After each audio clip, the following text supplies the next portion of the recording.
وقال النبي صلى الله عليه وسلم صلوا كما رأيتموني أصلي أو كما قال عليه الصلاة والسلام رب اشرح لي صدري ويسر لي أمري واحلل عقدة من لساني يفقهوا قولي رب زدني علما۔ تمام تر حمد و ثنا، بزرگی و بڑائی، تعریف و توصیف خالق کائنات مالک ارض و سما، اے اللہ تیرے لیے کہ تو ہست تو ہی بود تیری ذات لا شریک، تو ہست تو ہی بود تیری ذات لا شریک، دائم تیرا وجود تیری ذات لا شریک۔ بعدو ہزاروں ہزار درود و سلام نازل ہو محسن انسانیت، نبی رحمت، شفیع المذنبین، خاتم النبیین، سید الاولین والآخرین، جناب محمد رسول اللہ صلی اللہ علیہ وسلم پر۔ محترم بزرگوں، ساتھیوں، دیگر حاضرین جمعہ، خطبہ مسنونہ کے بعد سورۃ البقرہ کی ابتدائی چند آیتیں میں نے تلاوت کی ہے۔ انہی آیات کو موضوع سخن بنا کر آج خطبہ جمعہ میں صلاۃ کے سلسلے میں کچھ باتیں کہنے کی کوشش کروں گا۔ وما توفیقی الا باللہ علیہ توکلت والیہ انیب۔ محترم بزرگوں، ساتھیوں، اللہ تبارک و تعالی نے انسان کی تخلیق کی، روئے زمین میں بسایا، انسانی تمام ضروریات کے سامان مہیا کیا، اور ہر وقت اللہ تبارک و تعالی کی نظر اور اللہ تبارک و تعالی کا علم اپنے بندوں پر ہے۔ یہ بندے ہیں کہ اللہ تبارک و تعالی کو بھول جاتے ہیں، اس لیے 5 وقت کی نمازیں اللہ تبارک و تعالی نے اپنے بندوں پر فرض کیا ہے، تاکہ یہ بندے وقتاً فوقتاً اپنے رب کو یاد کر سکیں، اپنے رب سے باتیں کر سکیں۔ یہ بندے، یہ انسان اپنے اللہ سے تعلق اور سمپرک جوڑ سکیں، یہ انسان اپنی ضرورتیں اللہ تبارک و تعالیٰ کے سامنے رکھ سکیں، اپنی حاجتیں رکھ سکیں، اور ان بندوں سے، ان انسانوں سے جو لغزشیں ہو جاتی ہے، گناہ ہوتے ہیں، خطائیں ہوتی ہیں، ان گناہ، لغزش اور خطاؤں کی معافی اللہ تبارک و تعالیٰ سے مانگ سکے۔ اسی لیے اللہ تبارک و تعالیٰ نے 5 وقتی کی نمازیں رکھ دیا ہے۔ نماز اصل میں یہ اللہ تبارک و تعالیٰ سے بات چیت کرنے کا ایک بہترین طریقہ ہے، اور ایک جو ہے اللہ تبارک و تعالیٰ نے یہ اس طریقے سے بندوں کی باتیں اللہ تبارک و تعالیٰ زیادہ سنتا ہے۔ لیکن نماز کرنے سے نہیں، نماز کی اہمیت اپنی جگہ ہے ہی۔ مثلا قرآن کریم میں اللہ تبارک و تعالیٰ نے جتنی عبادتیں فرض کیا ہے، ان عبادتوں میں سب سے زیادہ نماز کا ذکر کیا ہے۔ نماز، اس کو عربی میں صلاۃ کہتے ہیں، اور صلاۃ کا معنی ہے رحمت اور سلامت۔ اس کا مطلب یہ ہے کہ اللہ تبارک و تعالیٰ سے ہم رحمت مانگتے ہیں، سلامتی چاہتے ہیں، اور اسی کا فارسی شبد اور اردو میں بھی استعمال کرتے ہیں نماز، جو عبادت کے معنی میں ہے۔ تو نماز قرآن کریم کے پہلے پارہ سے لے کر کے آخری پارہ تک جو ہے نماز کا ذکر ہے۔ سورۃ البقرہ کی ابتدائی چند آیتوں میں اللہ تبارک و تعالیٰ نے مومنوں کی جو پہچان بتائی ہے، متقیوں کی جو پہچان بتائی ہے، ان میں ایک ہے نماز بھی۔ اللہ تبارک و تعالیٰ نے فرمایا الف لام میم، یہ تو حروف مقطعات ہیں، یہ اللہ تبارک و تعالیٰ ہی اس کا معنی مطلب سے جانتا ہے، ذالکل کتاب لا ریب فیہ، پہلے قرآن کریم کی عظمت، قرآن کریم کی تقدس، قرآن کریم کی لا ریب اور نشند اور کوئی شک شبہ نہ ہونے کی باتیں کی ہے کہ قرآن کریم اللہ تبارک و تعالیٰ کی ازلی اور ابدی کتاب ہے۔ اس کے بعد اللہ تبارک و تعالیٰ نے متقیوں کے بارے میں کہا کہ یہ قرآن کریم متقیوں کی ہدایت کا ذریعہ ہے۔ پھر متقی کون ہے؟ متقی کی پہچان اللہ تبارک و تعالیٰ کہتا ہے کہ متقی الذین یؤمنون بالغیب، اللہ تبارک و تعالیٰ پر ایمان رکھے ہوئے ہیں، اللہ کو دیکھے نہیں ہے، غائبانہ ایمان ہے۔ اب تک کسی بندہ نے اللہ کو دیکھا نہیں ہے، بین دیکھے رسول اللہ صلی اللہ علیہ وسلم کے بتانے پر یہ مومن مسلمان متقی لوگ اللہ پر ایمان رکھتے ہیں کہ اللہ ہی خالق ہے، اللہ ہی مالک ہے، اللہ ہی رزاق ہے، اللہ ہی وہاب ہے، اللہ تبارک و تعالیٰ ہی سب کچھ دینے والا ہے۔ اس بات پر جو ہے مومنوں کا یقین اور مومنوں کا عقیدہ اور مومنوں کا وشواس ہے۔ متقی الذین یؤمنون بالغیب ویقیمون الصلاۃ، جو اصل موضوع ہے وَيُقِيمُونَ الصَّلَاةَ، مومن مسلمان متقی وہ ہیں جو صلاۃ قائم کرتے ہیں، نماز ادا کرتے ہیں۔ اللہ تبارک و تعالیٰ پر جس کا ایمان ہے وہ یقیناً نماز پڑھے گا، وہ یقیناً 5 وقت فرض نماز کو فرض سمجھ کر کے مسجد آئے گا اور پھر امام کے پیچھے وہ نماز پڑھے گا۔ لیکن اصل میں صرف نماز نہیں، بلکہ نماز کا طریقہ اور نماز کا جو سلیقہ ہے، اس طریقے اور سلیقے پر پڑھنے پر جو ہے نماز کا ثواب، یہ نماز قبول ہوگی اور نہ تو نماز قبول نہیں ہوگی۔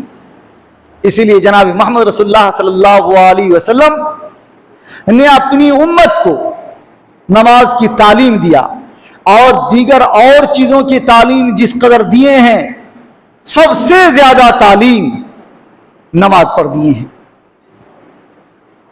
نماز پڑھنے سے پہلے جیسے طہارت ہے، ایک انسان کا پاک صاف ہونا ہے، پاک صاف ایک ظاہری پاک اور ایک باطنی پاک۔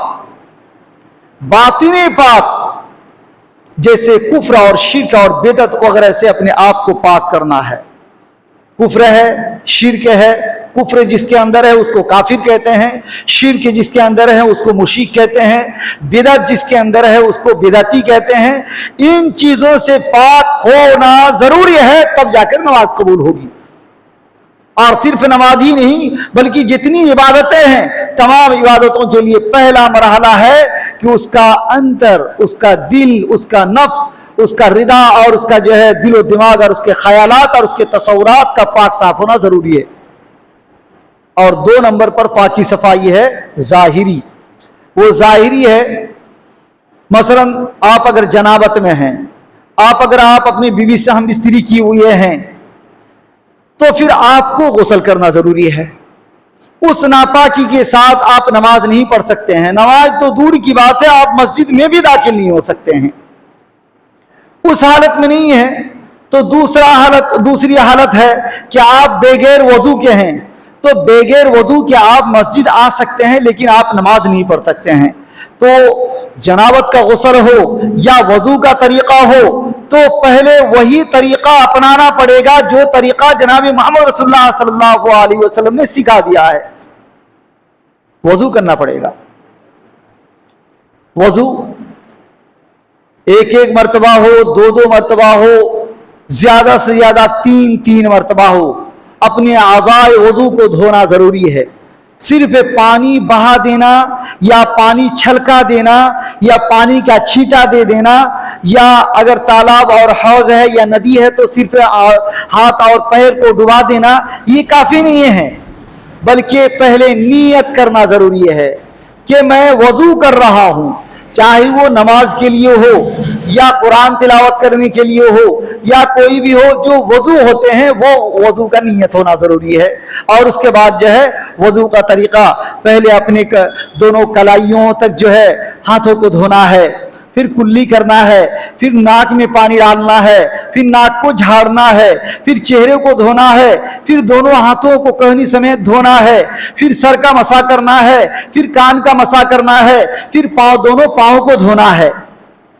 तो ये जो धोना चाहे एक एक मर्तबा हो, एक मर्तबा भी काफी हो जाएगा। अगर आप दल करके रगड़ करके अगर धोएं, दो मर्तबा धोना चाहते हैं, दोनों मर्तबा आपको रगड़ करके धोना जरूरी है। और तीन मर्तबा अगर धोना चाहते हैं तो तीन मर्तबा, लास्ट जो है आखिरी मर्तबा है 3 मर्तबा, उससे ज्यादा नहीं। और शुरू में बिस्मिल्लाह पढ़े और लास्ट में जो है आखिर में दुआ, जब वज़ू खत्म हो गया तो फिर दुआ पढ़े, अशहदु अल्ला इलाहा इल्लल्लाह वहदहु ला शरीका लहू व अशहदु अन्ना मुहम्मदन अब्दुहु व रसूलुहु अल्लाहुम्मा जअलनी मिनत तव्वाबीन व जअलनी मिनल मुतताहिरीन। उसके बाद आप मस्जिद में दाखिल होंगे तो देखिए जनाब मोहम्मद रसूलुल्लाह सल्लल्लाहु अलैहि वसल्लम अपनी उम्मत को कैसी कैसी तालीम दिए हैं कि मस्जिद में अगर आप दाखिल होंगे तो कैसे दाखिल होंगे, क्या बोल करके दाखिल होंगे, या हल्ला गुल्ला शोर शगाफा करते हुए मस्जिद में दाखिल होंगे? नहीं, ऐसा नहीं। तालीम दिए हैं पहले दरूद पढ़ना है और फिर जो है दरूद के बाद अल्लाहुम्मा फ़्तह ली अबवाबा रहमतिका पढ़ करके मस्जिद के अंदर आना है। मस्जिद में पहले दाया कदम अंदर रखिए और अंदर आकर के आप जो है किसी से कोई बातचीत नहीं। अगर वक्त है तो फिर आप 2 रकात सुन्नत पढ़ लीजिए, और अगर जमात खड़ी हो गई है तो आप जमात में आ जाइए और जमात में शामिल हो जाइए। जमात में आ जाएंगे, इमाम साहब और दीगर मुसल्ली जिस हालत में भी है और आप आए हैं तो आप भी उसी हालत में चले जाइए। अगर इमाम साहब और दीगर मुसल्ली हजरात रुकू में हैं, आप रुकू में आ गए। अगर दीगर लोगों को आप पा रहे हैं जब आप मस्जिद में दाखिल हुए हैं तो सजदे में हैं, आप सजदे में हो जाइए। अगर सब जो है तशहुद में बैठे हुए हैं तो आप तशहुद ही में बैठ जाइए। ऐसा नहीं कि हम खड़े खड़े इंतजार कर रहे हैं कि ये पूरी रकात हो जाने दीजिए और उसके बाद जो हम क़याम की हालत में जो है हम शामिल हो जाएंगे। नहीं, ये गलत है। आप फौरी तौर पर जो है शामिल हो जाएंगे, नीयत और इरादा करके कि मैं जो है फ़र्ज़ नमाज, ज़ोहर की नमाज या असर की या मगरिब की या इशा की या फजर की जो भी नमाज है उस नमाज की नियत करके शामिल हो जाएंगे। नियत के लिए मुंह से उच्चारण करना, मुंह से तलफ़्फ़ुज़ करना जरूरी नहीं है। दिल में नियत करते हैं, वो नियत बस हो गया आपके लिए काफी। अब जो है नमाज पढ़ेंगे तो कैसी नमाज पढ़ेंगे?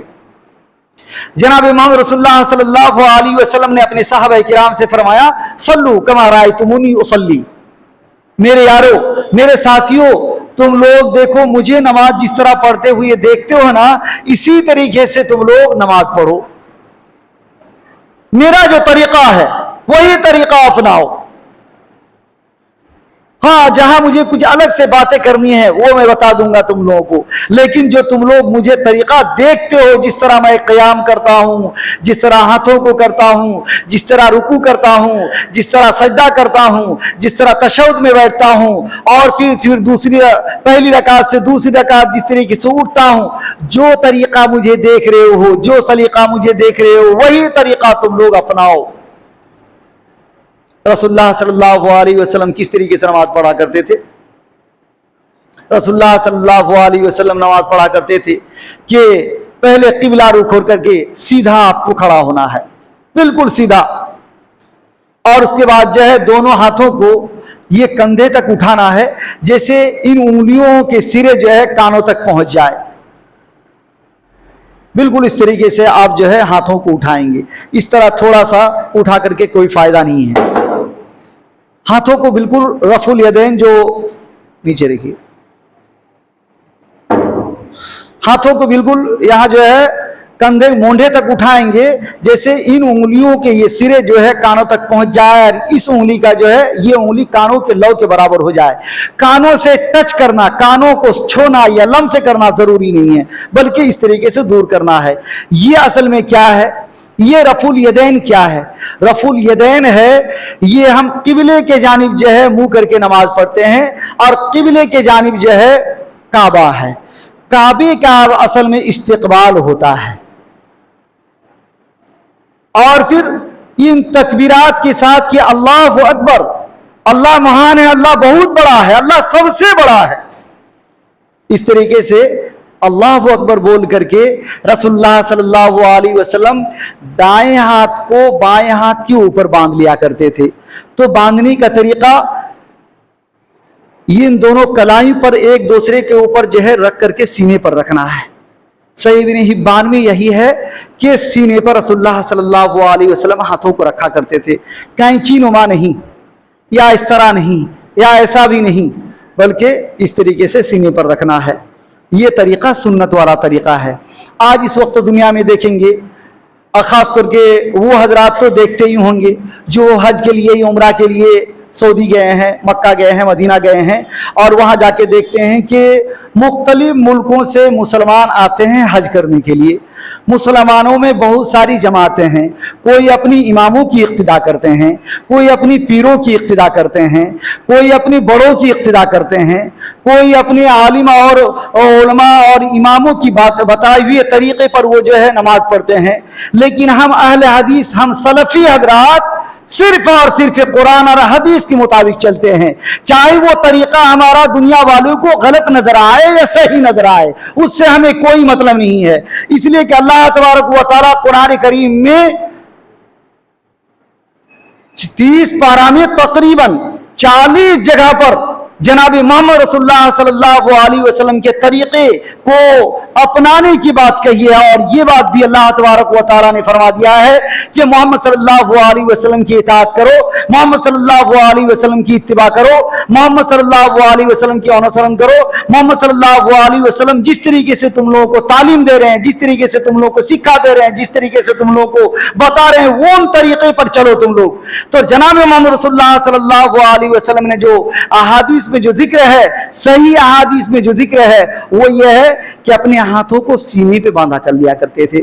ہاں، تو میں کہہ رہا تھا کہ مختلف ملکوں سے جب حج کے لیے آتے ہیں تو نماز پڑھنے والے کوئی بغیر ہاتھ اٹھائے، کوئی ہاتھ اٹھاتے ہیں، کوئی اس طرح اٹھاتے ہیں، کوئی اس طرح اٹھاتے ہیں، کوئی ہاتھ چھوڑ کر کے نماز پڑھتے ہیں۔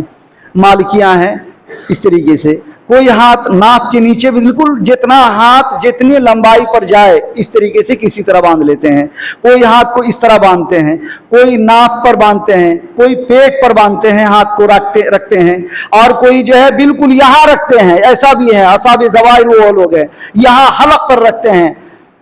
تو ہر کوئی کہیں نہ کہیں قرآن کی آیت سے یا حدیث سے، صحیح حدیث سے ہو یا ضعیف حدیث سے ہو، ادھر سے ادھر سے ہر کوئی تو دلیل دینے کی کوشش کرتے ہیں، لیکن صحیح حدیث میں اور قرآن میں جو ہے وہ یہ ہے فَصَلِّ لِرَبِّكَ وَانْحَرْ۔ اس سے بھی مفسرین کہتے ہیں سینے پر جو ہے نہر کیا جاتا ہے، سینے پر حلق پر، اس لیے سینے پر جو ہے ہاتھ باندھنا ہے، اور صحیح حدیث میں بھی سینے پر ہاتھ باندھنا ہے۔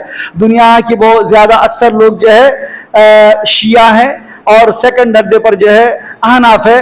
احناف میں، حنفیوں میں 2 دل ہیں، ایک ہے بریلی اور ایک ہے تبلیغی۔ یہ جو ہے یہ دونوں حنفی ہیں، دونوں کا طریقہ ہے ناف کے نیچے۔ ہم اہل حدیثوں کا طریقہ سینے پر۔ پھر جو ہے آپ کو ثنا پڑھنا ہے، اللہ باعث بینی یا سبحانک اللہم، اور پھر اعوذ باللہ بسم اللہ پڑھ کر کے سورہ فاتحہ پڑھنا ہے۔ سورہ فاتحہ کے بعد اگر آپ تنہا پڑھ رہے ہیں تو کوئی ایک سورہ پڑھنا ہے، امام کے پیچھے اگر آپ ہیں تو سورہ فاتحہ پڑھ کر کے آپ کو خاموش رہ جانا ہے، چپ ہو کر رہنا ہے، سننا ہے صرف تلاوت۔ اور اگر امام ہے تو امام تو کوئی سورہ پڑھیں گے ہی۔ اس کے بعد جو ہے رکوع میں جانا ہے تو پھر رفع الیدین کرنا ہے، اللہ اکبر بول کر کے رکوع میں جائیں گے تو دونوں ہتھیلیوں سے گھٹنے کو مضبوطی سے تھام لینا ہے، پکڑ لینا ہے، پورا بوجھ جو ہے آپ کے ہاتھ اور آپ کے پاؤں پر گھٹنے پر رہے گا، اور پیٹھ کو بالکل سیدھا کرنا ہے، سر کو بھی سیدھا کرنا ہے برابر، اونٹ جیسا ایسا نہیں، پیٹھ کو ایسا بھی نہیں کرنا ہے، صرف سر کو جھکانا بھی نہیں ہے، اور گرگٹ کی طریقے سے سر کو اٹھانا بھی نہیں ہے، برابر رکھنا ہے۔ اور پھر جب وہاں تسبیحات جو ہیں سبحان ربی العظیم، سبحان ربی العظیم، سبحان ربی العظیم آپ پڑھتے رہیں گے جب تک آپ امام کے پیچھے ہیں، اور امام ہے تو ایک مناسب طریقے پر جیسے سب کو لے کر کے چل سکے، 3 मरतबा, 5 मरतबा, 7 मरतबा, 9 मरतबा, इस तरीके से पढ़ करके, जैसे सबके जो है यहाँ जितने लोग हैं, बूढ़े हैं, कमज़ोर है, बीमारी है, जवान है, ताकत वाले भी हैं और कमज़ोर भी है, सभी का ख्याल करते हुए एक एतदाल के साथ नमाज पढ़ाएंगे। रुकू के बाद जब उठेंगे तो समी अल्लाहु लिमन हमिदाहु करके हाथों के जो रफुल यदैन है ठीक इसी तरीके से उठाना है और सीधा छोड़ देना है, और फिर वहां पढ़ना है रब्बना वलकल हम्द। इतना पढ़ें तो भी काफी हो गया, और अगर आप पढ़ें रब्बना वलकल हम्द हम्दन कसीरन तय्यबन मुबारकन फी, इतना पढ़ेंगे, और भी दुआएं कम से कम इतना पढ़ेंगे। पढ़ने के बाद जो है अल्लाहु अकबर बोल करके पहले हाथों को रखना है। जो इस तरीके से बैठते हैं पहले घुटनों को रखते हैं, पहले घुटना नहीं है, हदीस सहीहा में पहले हाथों को रखना है। हाथ को रख करके आप सजदे में जाएंगे, दोनों पांव जो आपके हैं, आपके दोनों पांव मिले हुए रहेंगे, उंगलियों के बल खड़ा हुआ रहेगा। आपका जो हाथों का जो तरीका रहेगा वो दोनों हाथों का तरीका है मुंह के बराबर रहेगा। मुंह से मिला करके सजदे में नहीं रखेंगे, और ऐसा भी नहीं रखेंगे, इन दोनों कोहनियों को जो है दो तरफ ऐसा नहीं फैलाएंगे कि ये आजू बाजू वाले को जो है परेशानी हो, बल्कि हाथों का जो है सिरा ये किबले के जानिब होगा, और ये भी ऐसे ही सीधा रहेगा। लेकिन ये सीधा रहेगा, ये हथेलियां ये अपने बाजू से जुदा रहेगा। कितना जुदा रहेगा कि आप अगर इधर से उधर देखना चाहें तो देख सकते हैं। हदीस में है कि इतना रसूलुल्लाह सल्लल्लाहु अलैहि वसल्लम की बॉडी से और ये हाथों का फासला रहता कि अगर कोई बकरी का बच्चा इधर से जाना चाहता तो चला जाता। और जो लोग सुकड़ करके सजदा करते हैं ये गलत है। तो ये सब तरीका जो है अलगर्द जरा तफसील तलब है, लेकिन मैं सिर्फ ये कहना चाहता हूं कि नमाज आप पढ़िए, वो तरीका इख्तियार कीजिए जो अहादीस में है, जो सही तरीका है, जो नमाज सलाती मसनून है। तब जाके अल्लाह तबारक व तआला ने जो कुरान करीम में फरमाया है कि मोहम्मद सल्लल्लाहु अलैहि वसल्लम की इत्तिबा करो, तो इताअत और इत्तिबा करना होगा। और फिर आपकी नमाज जब रसूलुल्लाह की बताए हुए तरीके के मुताबिक होगी तो आपकी वो नमाज कबूल होगी। और फिर जब कबूल होगी तो आपका असल मकसद और आपका असल उद्देश्य और आपका जो असल हदफ है वो आपका पूरा हो जाएगा कि मैं अल्लाह रब्बुल आलमीन के पास जो है सरगोशी के लिए आया था, मैं सरगोशी कर रहा हूं, बातें कर रहा हूं। अल्लाह तबारक व तआला के सामने मैं अपनी जरूरियात, अपनी हाजत की बातें रख रहा हूं। मैं अपनी मुश्किलात में फंसे हुई मुश्किलात को अल्लाह तबारक व तआला के सामने रख रहा हूं। ये मुनाजात कर रहे हैं। जब अल्लाह अकबर बोल करके आप अल्लाह बाइद भी पढ़ रहे हैं कि परवरदिगार आलम मेरे दरमियान और मेरे खताओं के दरमियान इतनी दूरी कर दे, इतनी दूरी कर दे जिस तरीके से मशरिक और मगरिब में दूरी है। परवरदिगार आलम मेरे गुनाहों को तू इस तरीके से धोल दे जिस तरीके से मैं सफेद कपड़ा जो मैल कुचल लग जाता है और उसको पानी से, ओले से, बर्फ से धोया जाता है। अल्लाह मेरे गुनाहों को भी, खताओं को भी इस तरीके से पाक साफ कर दे। अल्लाह इस तरीके से आप जो है नमाज में आकर के अल्लाह तबारक व तआला से मुनाजात कर रहे हैं। अल्लाह तबारक व तआला के सामने आप सरगोशी कर रहे हैं, और फिर सजदे में भी आप तस्बीह बयान कर रहे हैं, रुकू में भी तस्बीह बयान कर रहे हैं, तशहुद में भी पढ़ रहे हैं, तशहुद में पढ़ रहे हैं। पहले तो अत्तहियात पढ़े, अल्लाह तबारक व तआला की तारीफ और हम्द सना किए, फिर रसूलुल्लाह सल्लल्लाहु अलैहि वसल्लम पर दरूद और सलाम पढ़े, और फिर अलग से जो है अल्लाहुम्मा सल्ली अला अल्लाह बारिक अला पढ़े। देखिए दरूद ही दरूद है। और जो लोग हम लोग को ताना देते हैं, इस वक्त दुनिया में बहुत सारे लोग हैं जो अपने इमामों के तरीके पर चलते हैं और ऐसी ऐसी जगह जो दरूद पढ़ते हैं जहां पढ़ने का नहीं है, और जहां पढ़ने का वहां नहीं पढ़ते हैं। और फिर अहले हदीसों को जो ताना देते हैं, लान तान करते हैं कि ये रसूलुल्लाह सल्लल्लाहु अलैहि वसल्लम से मोहब्बत नहीं करते हैं। रसूलुल्लाह सल्लल्लाहु अलैहि वसल्लम से जिसको मोहब्बत नहीं वो तो मोमिन ही नहीं। और रसूलुल्लाह सल्लल्लाहु अलैहि वसल्लम के बताए हुए तरीके पर जो चलना नहीं चाहता है वो तो मोमिन ही नहीं है। कोई भी इबादत हो, रसूलुल्लाह के बताए हुए तरीके के मुताबिक अगर वो इबादत नहीं है तो वो इबादत ही नहीं है, और वो मोमिन भी नहीं है। और हम तो कहते हैं कि अहादीस सहीहा में जिस तरीके से जितनी इबादतें हैं उन इबादतों को अपनाओ, वो तरीका अपनाओ, वो सलीका अपनाओ, तब जाकर के आप मुहिब्बे रसूल होंगे। सिर्फ जुबानी दावा खर्च करने से नहीं होता है। सिर्फ झंडा और बांस पर जो है 2 मीटर का कपड़ा बंद करके या रसूलुल्लाह या हबीबल्लाह कहने से मोहब्बत नहीं होती है। मामूली एक उदाहरण और एक मिसाल कि कोई अगर अपनी माँ बाप से कहता है मुझे बहुत ज्यादा मोहब्बत है, बहुत ज्यादा मोहब्बत है, हाँ मोहब्बत है, आप अपनी जुबान से कहें। आप अपनी माँ बाप को कहाँ रखे हैं? आप अपने घर में रखे हैं, घर से बाहर निकाल दिए हैं, अरे घर से बाहर निकाल दिए हैं, फिर भी आपको मोहब्बत है। अब आप अपनी माँ बाप को खिलाते पिलाते हैं, नहीं मैं नहीं खिलाता हूं, अच्छा फिर भी आपको मोहब्बत है। अब अपनी माँ बाप को कभी लिबास कपड़े वगैरह दिए भी हैं, कह रहे मैं नहीं देता हूं, फिर भी आपको मोहब्बत है। आपके माँ बाप बीमार हैं, मरीज हैं, पेशेंट हैं, आप कभी उनको जो है इलाज मुआलजा किए हैं, उन पर पैसा खर्चा किए हैं, कह रहे नहीं मैं नहीं करता हूं, फिर भी आपको मोहब्बत है। और आप कहते हैं, आपको शर्म हया भी है कि नहीं, आप कहते हैं कि मुझे अपने माँ बाप से बहुत ज्यादा मोहब्बत है। कैसी मोहब्बत? जुबानी मोहब्बत। इसी तरीके से रसूलुल्लाह सल्लल्लाहु अलैहि वसल्लम के बताए हुए तरीके के मुताबिक अगर कोई चलता है तो वो मुहिब्बे रसूल है, मोहम्मद सल्लल्लाहु अलैहि वसल्लम से प्यार करने वाला, रसूलुल्लाह सल्लल्लाहु अलैहि वसल्लम से मोहब्बत करने वाला। और रसूलुल्लाह सल्लल्लाहु अलैहि वसल्लम के बताए हुए तरीके पर अगर कोई नहीं चलता है तो वो मुहिब्बे रसूल नहीं बल्कि वो मुनाफिक है। जाहिरी तौर पर, जुबानी तौर पर वो कहता है कि मैं रसूलुल्लाह से मोहब्बत करता हूं, प्यार करता हूं, जबकि उसके दिल में मोहब्बत नहीं है। अलगर्द, नमाज इसलिए इस पर जोर दिया जाता है कि दिनों रात में 5 वक्त नमाज पढ़ने के लिए आते हैं। अगर सुन्नत के मुताबिक नमाज नहीं पढ़े तो आपका आना जाना बेकार हो गया। यार सुबह सवेरे जो है अजान होती है और आप अपनी मीठी नींद को तोड़ ताड़ करके वजू करके आ करके यहाँ नमाज पढ़ते हैं और आप सुन्नत के मुताबिक नमाज नहीं पढ़ेंगे, क्या हुआ आपको उठ करके? कोई फायदा नहीं हुआ।